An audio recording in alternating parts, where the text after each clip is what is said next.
asalaamaaleykum maa ngi nuyu ñëpp di sant yàlla maa ngi tudd Elimane Sall donc maa ngi nekkoon étudiant au niveau de l'UGB am licence en éducation et motricité je suis formateur en secourisme nautique je suis maître nageur aussi de collectivité éducative.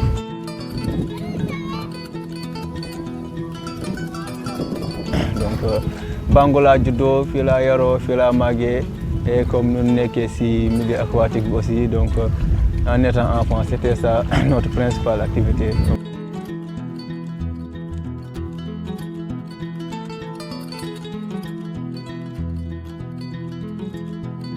Donc je donne des cours de natation ici au niveau du fleuve de Bango. Je l'ai commencé en 2021 plus précisément. Mais je me suis inspiré depuis mon voyage d'Italie parce que j'ai fait une formation avec la Croix-Rouge sénégalaise. Je faisais partie des 5 meilleurs et que j'ai eu la chance de venir en Italie. Je fais la formation, le renforcement de capacité en sauvetage aquatique, Django aussi la pédagogie de la natation. Je me dis que pourquoi pas au niveau de Bango, je implanter des cours de natation.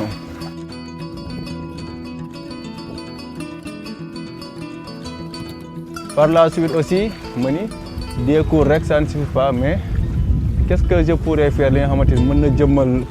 Donc j'ai pensé à l'idée de créer un institut de natation et de sauvetage aquatique. Donc l'objectif de INSA, c'est de donner premièrement des cours de natation et des renforcements aussi en capacité pour ceux qui ont des compétences en secourisme nautique. Deuxième chose aussi,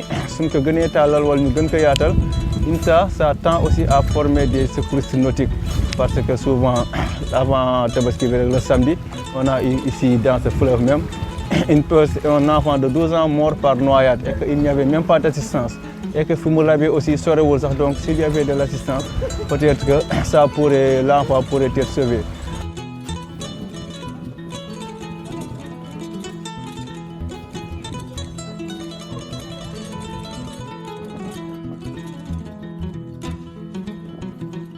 Donc INSA forme des secouristes nautiques, des formateurs en secourisme nautique et aussi ça forme des maîtres nageurs pour que tout ce qui est zone aquatique, non seulement Bango, non seulement Saint-Louis, mais dans la vallée du fleuve Sénégal, nous avons des techniciens bien équipés, bien formés, bien préparés. Nous avons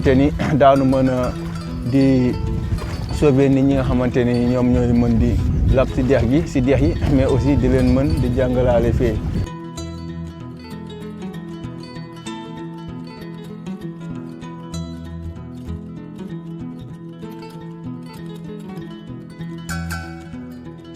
Les participants principaux, ce sont des étudiants venant de l'université Gaston Berger. Et que déjà, il y a beaucoup qui savent nager, mais le renforcement de capacité aussi ne s'arrête jamais. Et j'ai même l'initiative INSA, donc c'est mon institut et mes collaborateurs, de faire des cours de natation gratuits pour les enfants de Bango qui fréquentent le fleuve, âgés de 7 ou 8 à 15 ans, donc leur faire des cours de natation gratuits. Mais pour cela aussi, il faudrait que d'abord l'information passe par les parents. Deuxièmement aussi que les enfants doivent intégrer les conditions. Premièrement, il faudrait qu'il y ait leur extrait de naissance, qui est quoi. Et aussi, on va tendre à faire des assurances pour les enfants et même les encadreurs, y compris moi-même, nous avons des aquatiques pour assurer les personnes. Donc, la majorité des participants ce sont des étudiants mais nous sommes aussi nous parce que à chaque fois qu'il y a si bord derrière si demee ba gis ka am wala dara donc dina mën jàppale nit ki fi nekk li et bëri na ay mool donc ñoom aussi suñu yokkee seen capacité en matière de sauvetage aquatique ils peuvent se sauver eux-mêmes et ils peuvent sauver des vies. Donc ce qu'on appelle la natation pour tous, la natation pour la vie et sauvetage aussi pour tous, pour soi et sauvetage pour la vie.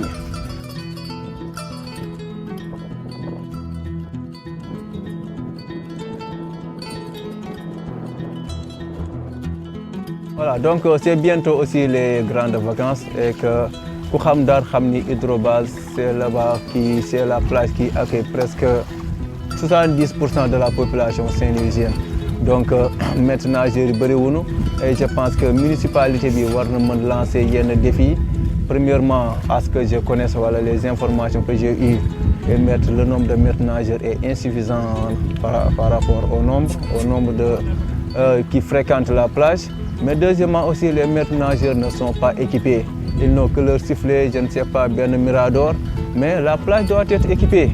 Vous avez un mirador, vous avez jumelles, vous avez une combinaison de nage.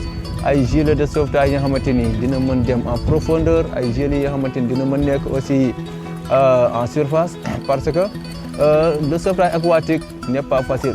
Ça requiert d'abord une bonne formation et un bon entraînement aussi parce que aller sauver une personne à 50 mètres, c'est comme si tu courais 1000 mètres là, c'est extrêmement difficile. Donc les équipements, surtout les bouées de sauvetage, les rescue tubes, les rescue cans, donc ça pourrait faciliter comment dirais-je, le sauvetage des participants.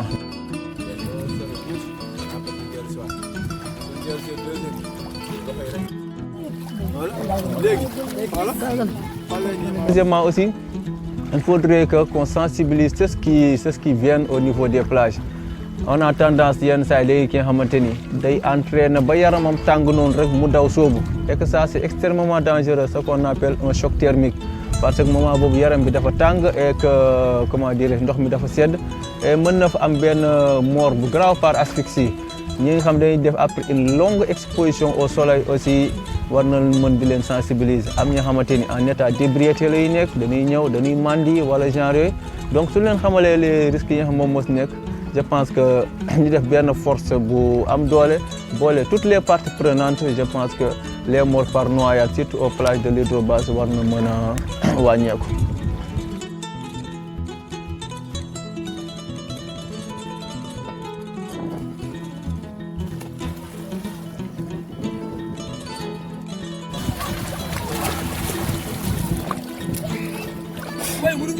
Depuis que je suis en Italie, je travaille sur un projet, donc un projet de natation et de sauvetage aquatique.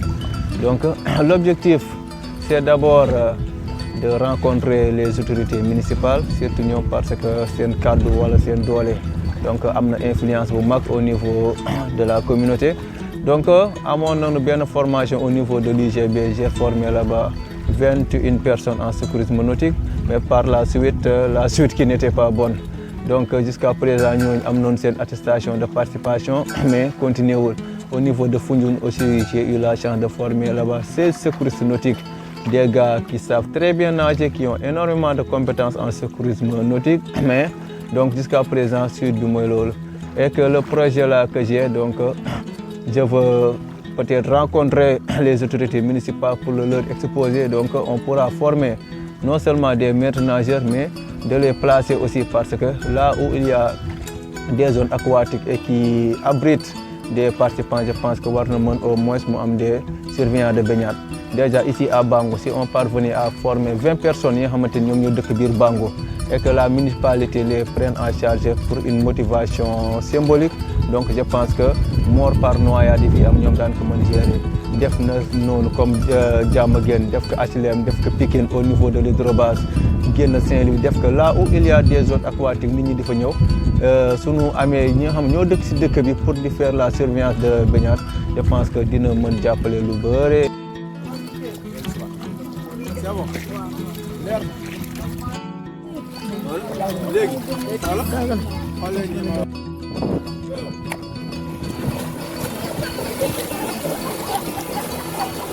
Donc pour ñi nga xamante ni dañu bëgg a indi seen ay aide wala seen ay soutien pour l'INSA, donc on a besoin d'équipements, de matériel, par exemple des bouées de sauvetage, des frites, des flotteurs gonflables, donc ay planches yi nga xamante ni dina mën jàppale pour ñu faire des cours de natation. Deuxièmement aussi l'aménagement des milieux aquatiques et l'engagement des personnes. Donc même une piscine aussi serait la bienvenue parce qu'il y a certains cours yi nga xamante ni mën nga ko def foofu, il y a d'autres cours aussi yi nga xamante ni mën nañ ko def au niveau des milieux naturels.